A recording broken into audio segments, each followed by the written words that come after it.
Maligayang panonood po ka-recap. Ang ating tatalakayin ngayon ay tungkol sa isang science fiction action film na may pamagat na The One. Kaya sit back, relax, at simulan na natin.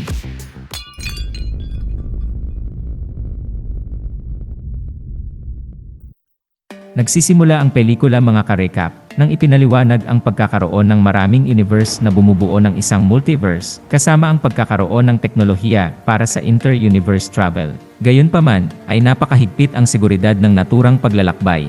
Ayon sa tagapagsalaysay, ang bawat tao ay sabay-sabay na umiiral sa kasalukuyang panahon at parallel universe na nagpapanatili ng isang maselang balanse sa sistema. Ngunit kamakailan lamang ay lumitaw ang isang nakakagambalang puwersa na may layuning sirain ang balanseng ito upang makamit ang sukdulang kapangyarihan na itinuturing na The One. Sa sumunod na eksena ka-recap ay ipinakita sa atin ang isang bilanggo na nagngangalang Lawless na malapit nang ilipat sa isa pang bilangguan. Isang grupo ng armadong puwersa ng pulisya ang nag-escort sa kanya patungo sa sasakyan ng pulisya. Pero bago pa lang makapasok sa sasakyan, ay biglang binaril si Lawless na galing sa air vent. Sa agarang pagganti ay nagpaputok ang mga pulis patungo sa labasan ng hangin, ngunit hindi nila nahanap ang salarin. Hindi nagtagal, ay isang lalaki na kamukha ni Lawless ang nagpakita sa eksena. Ang taong ito ka-recap ay si Gabriel Yulao na nagtataglay ng supernatural na kakayahan.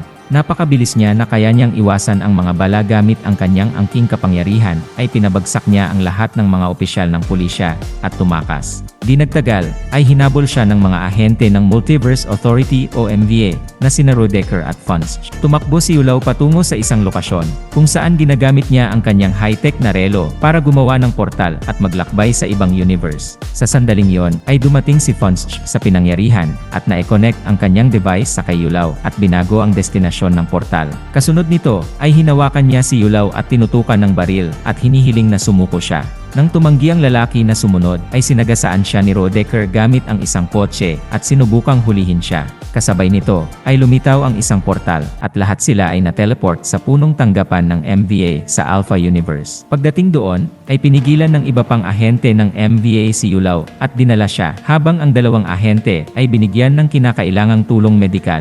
Sa resulta ng kaganapang ito, ay dinala si Yulao sa universal na hukuman, kung saan inilista ng mga otoridad ang mga krimen na ginawa niya sa iba't ibang universe. Dito, ay malalaman natin ka-recap na si Yulao ay dating ahente ng MVA, ngunit binago niya ang landas ng kanyang buhay. Sinimulan niyang hanapin ang iba't ibang mga sarili niya sa pamamagitan ng paglalakbay sa alternative universe. Ang kanyang motibo ay upang patayin ang lahat ng 124 na bersyon ng kanyang sarili at kunin ang kanilang life energy upang siya ay maging isang superpowered god na nilalang na tinatawag na The One.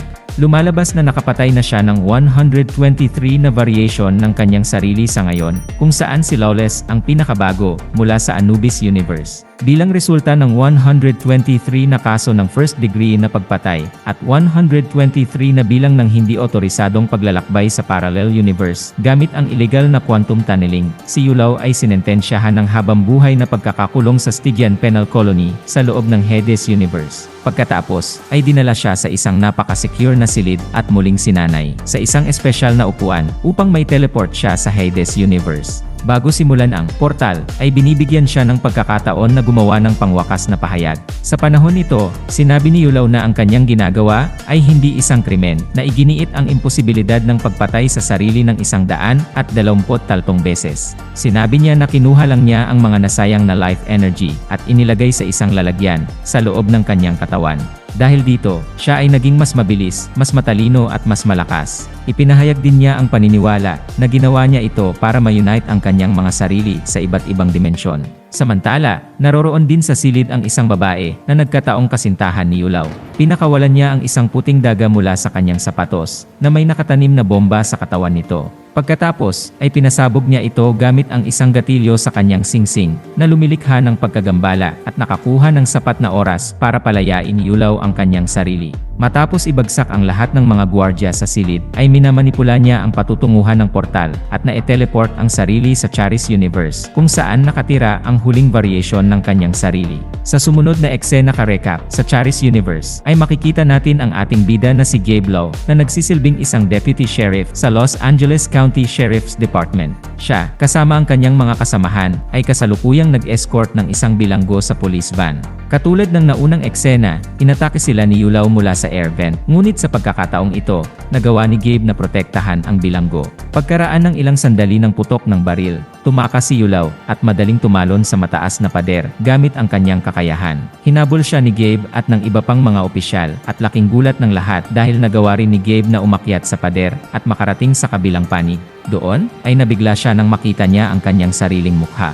Bago maintindihan ni Gabe ang sitwasyon, ay binaril siya ni Yulaw sa kanyang bulletproof vest. Nang malapit na niyang tapusin siya, ay nagpakita sina Rodecker at Funch sa tamang oras, kaya napilitan na umatras si Yulaw. Pagkatapos nito, ay umuwi si Gabe kung saan gumaan ang loob ng kanyang asawang si Teki, nang makitang hindi siya nasaktan. Gayunpaman, nang malaman na siya ay nabaril, ay hinimok siya nito na pumunta sa ospital para sa isang overall check-up. Pumayag naman si Gabe pero mas pinili niyang mag-isa muna. Pagkatapos, ay sinubukan niyang unawain ang kanyang kapangyarihan, habang si Yulaw ay sabay-sabay na nagsasanay ng ilang fighting moves sa isang terrace. Sa puntong ito, ay malalaman natin ka-recap na si Gabe ay nakabuo ng parehong lakas, bilis, at kakayahan sa pag-iisip tulad ni Yulaw. Maya-maya, ay dinala ni Teki si Gabe sa ospital kung saan tinanong siya ng kanyang mga kapwa-pulis tungkol sa salarin. Gayunpaman, pinili ni Gabe na magsinungaling na sinasabing hindi niya nakita ang salarin dahil masyadong madilim. Ngunit, nararamdaman ni Teki na siya ay nagtatago ng impormasyon at nakikipag-usap sa kanya ng pribado. Pagkatapos, ay isiniwalat ni Gabe na ang salarin ay walang iba kundi ang kanyang doppelganger at hindi niya maipaliwanag na naramdaman niya ang kanyang presensya habang ini-escort ang bilanggo palabas. Bilang karagdagan, ay nilinaw niya na ang layunin ng kanilang nakalaban ay ang patayin siya at hindi ang bilanggo. Nang marinig ito, ay ipinapalagay ni Teki na siya ay naghahalusinate dahil sa tama ng baril. Kaya, sinabihan niya si Gabe na sumailalim siya sa isang MRI test. Kasunod nito, ay tinanggal ni Gabe ang lahat ng magnetic substance sa kanyang katawan at pumunta sa MRI. Sa gitna ng proseso, ay pumasok si Yulaw at hinawakan ang doktor habang tinutukan ng baril. Ngunit bago niya mahawakan ang gatilyo, ay namagitan sina Rodecker at Funch na hinihiling na sumuko siya. Pinigilan sila ni Yulaw na barilin siya, at binanggit na kung siya ay papatayin, ay maiiwan si Gabe bilang the one. Sa kabila nito, ay nagpaputok ang mga ahente na nagpasimula ng shootout sa pagitan nila.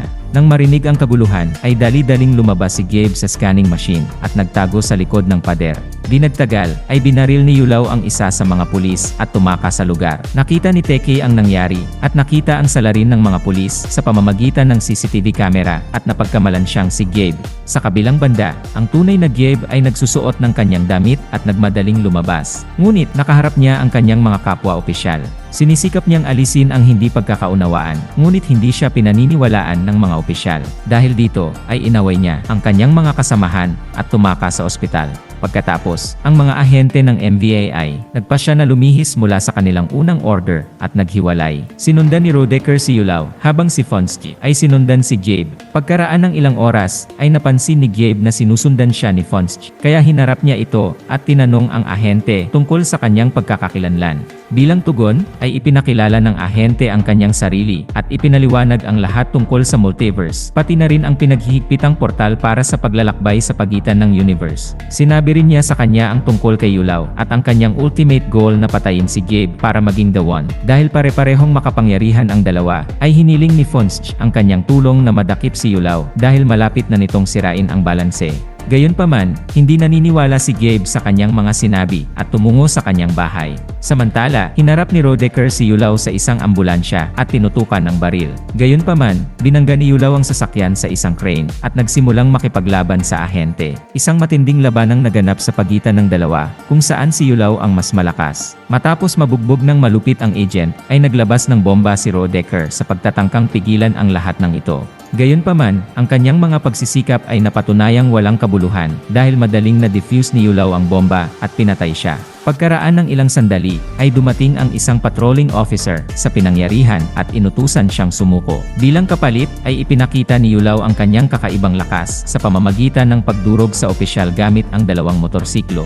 Sa kabilang banda, si Teke ay inihatid pauwi ng isang grupo ng mga pulis. Sinimulan nilang suriin ang buong bahay at pinaghihinalaan ang presensya ni Gabe. Sa gitna nito, si Teke ay pumunta sa banyo at napansin ang ilang mga bahid ng dugo sa sabon. Kaya naman, nalaman niyang nandito si Gabe. Bilang resulta, ay pinalabas niya ang mga opisyal sa kanyang silid na nagpapanggap na magpapalit siya ng damit. Kasunod nito, ay sinimulan niyang hanapin ang kanyang asawa sa silid at natagpuan si Yulaw sa isang lihim na kompartimento sa kisame. Siya ay nagpapanggap bilang kanyang asawa at humingi sa kanya ng baril. Habang naglalakad siya para kumuha ng baril sa drawer, ay napansin niya ang isa pang bersyon ng kanyang asawa sa labas na ikinagulat niya. Hindi malaman kung sino ang totoong Gabe, ay nagpasya siyang magsagawa ng isang maliit na pagsubok. Tinanong niya si Yulaw kung naalala niya kung paano niya ito niligawan sa isang bookstore. Nang kumpirmahin ito ng lalaki, ay napagtanto ni Teke na hindi niya asawa ang kanyang kasama at itinutok ang baril sa kanya. Ito ay dahil si Gabe ay nagpropose sa kanya sa isang klinika at hindi sa isang tindahan ng libro. Sa sandaling malantad ang kanyang pagkakakilanlan, ay sinalakay at hinuli siya ni Yulaw. Dumating si Gabe sa pinangyarihan, ngunit napanood lamang niya nang walang magawa habang pinaslang ni Yulaw ang kanyang asawa. Nang marinig ang kaguluhan, ay pumasok ang mga pulis sa silid at inutusan si Yulaw na ibaba ang armas. Gayunpaman, ginamit niya ang kanyang bilis upang makatakas mula sa eksena. Sinubukan siyang habulin ni Gabe, ngunit ang mga opisyal ay muling napagkamalan na siya si Yulaw at sinimulan siyang pinaulanan ng putok. Sa sandaling yon, ay nagpakita si Fonsch at iniligtas si Gabe mula sa pulisya. Pagkatapos ng kalunos-lunos na pangyayaring ito, sa wakas ay sumang-ayon si Gabe na makipagsanib puwersa kay Fonsch para harapin ang kanilang kalaban. Pagkatapos, ay ipinaalam ni Fonsch kay Gabe ang tungkol sa isang portal na magbubuka sa loob ng 1 oras at 3 minuto at doon makikita nila si Yulaw. Ipinakita rin niya ang kanyang sariling disenyo at modernong hand-portable na sandata, ngunit iginiit ni Gabe na hindi niya kailangan ng anumang armas upang talunin si Yulaw. Sa tulong ng portal tracking device ni Fonsch, ay nakarating ang dalawa sa isang industrial plant. Pagpasok nila, ay naramdaman ni Gabe ang presensya ni Yulaw, at binalaan niya si Fonsch tungkol dito. Ilang sandali pa, ay nakasalubong nila si Yulaw at agad na nagsimulang magpaputok si Fonsch sa kalaban.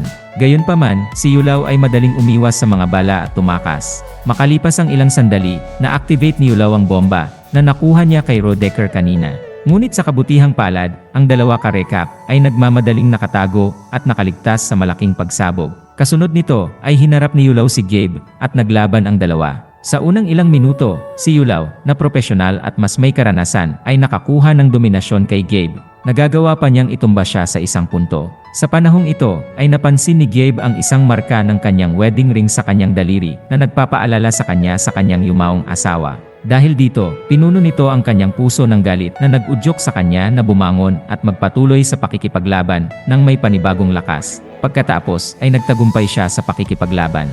Ngunit ilang segundo lamang ang lumipas nang malapit ng matalo si Yulaw ay bumukas ang portal.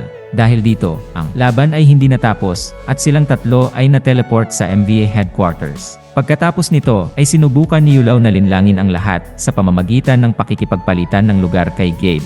Sa una, ang mga opisyal ng MVA ay nahulog sa pandaraya at naghahanda na i-teleport si Gabe sa Hades Universe para sa parusa. Gayunpaman, napansin ni Fonsch ang marka ng wedding ring sa daliri ni Gabe sa huling sandali at natuklasan ang switch. Bilang resulta, ay inalerto niya ang mga opisyal ng MVA na si Gabe ang kanilang kinuha. Pagkatapos, ay na-teleport ang tunay na Yulaw sa Hades Universe.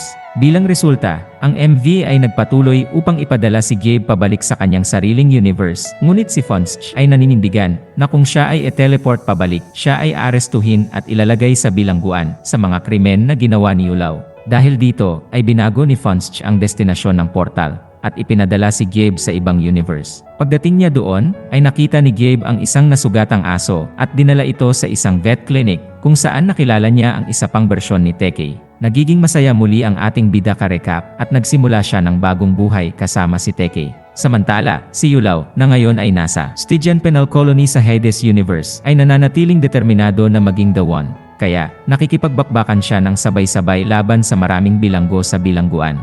Makikita natin ka-recap na nilabanan niya ang isang hukbo ng mga preso na nakaharap niya sa isang tore na hugis pyramid. At dito nagtatapos ang pelikula mga ka-recap. Kung nagustuhan nyo ka-recap ang movie recap natin ngayon, ay inanyayahan kita na mag-subscribe at pakipindot na din ng notification bell para palagi kang updated sa mga susunod naming videos. Maraming salamat sa panonood. Cheers!